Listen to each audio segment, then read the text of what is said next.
Good morning. आज हम पढ़ेंगे जयशंकर प्रसाद के बारे में।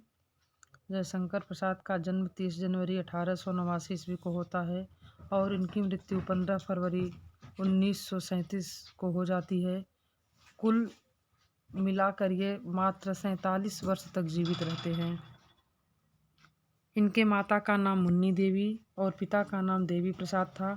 इनके गुरु मोहिनी लाल थे और इनका उपनाम कलाधर था। छायावाद के ब्रह्मा के रूप में प्रसिद्धि मिली है जयशंकर प्रसाद जी को। ये छायावाद के बृहत्तई में आते हैं। बृहत्तई में शामिल अन्य दो कवि हैं, सुमित्रा नंदन पंत और सूर्यकांत त्रिपाठी निराला। जयशंकर प्रसाद के बचपन का नाम झारखंडी था। इनकी रचनाएं कुछ इस तरह से हैं। उर्वशी, वन मिलन, प्रेम राज्य 1909 में आते हैं। अयोध्या का उद्धार, शोकोच्छ्वास, प्रभुवाहन, शोकोच्छ्वास 1910 में, प्रभुवाहन 1911 में, कानन कुसुम 1913 में, प्रेम पथिक 1914 में, महाराणा का महत्व 1914 में, चित्राधार 1918 में आता है, झरना भी 1918 में आता है, आंसू 1925 में आता है, लहर 1933 में और इनकी सबसे अंतिम रचना है कामायनी 1935 में आती है। इनके जयशंकर प्रसाद द्वारा रचित जो झरना है यह छायावाद की प्रथम रचना स्वीकार की जाती है और इसको छायावाद की प्रथम प्रयोगशाला भी कहते हैं। जयशंकर प्रसाद द्वारा रचित आंसू 133 छंदों का विरह प्रधान स्मृति काव्य है। इसे हिंदी का मेघदूत भी कहा जाता है। प्रसाद द्वारा रचित कामायनी एक महाकाव्य है। इसमें 15 सर्ग हैं। आचार्य शांतिप्रिय द्विवेदी ने कामायनी को छायावाद का उपनिषद भी कहा है। जयशंकर प्रसाद को प्रेम और सौंदर्य का कवि माना जाता है। जयशंकर प्रसाद की प्रथम कविता सावन पंचक 1906 में भारतेंदु पत्रिका में कलाधर के उपनाम से भी प्रकाशित हुई थी।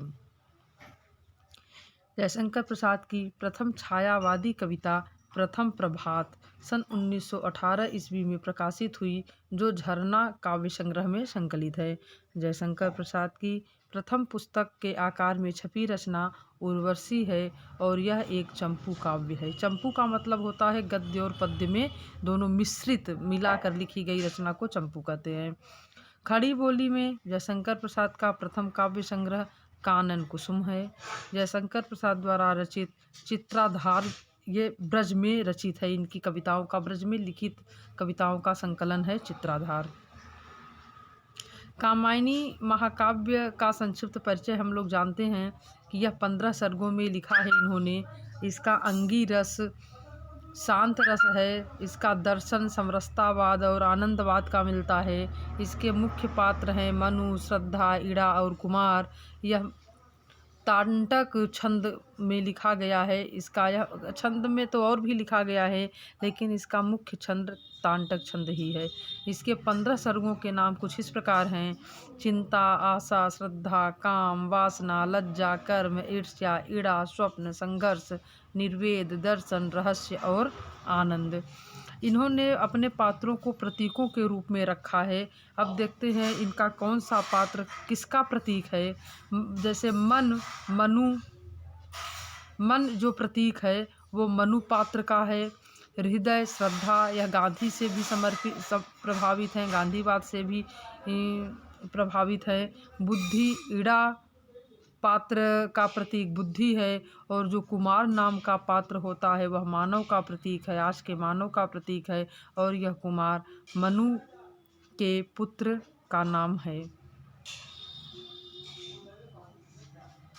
धन्यवाद।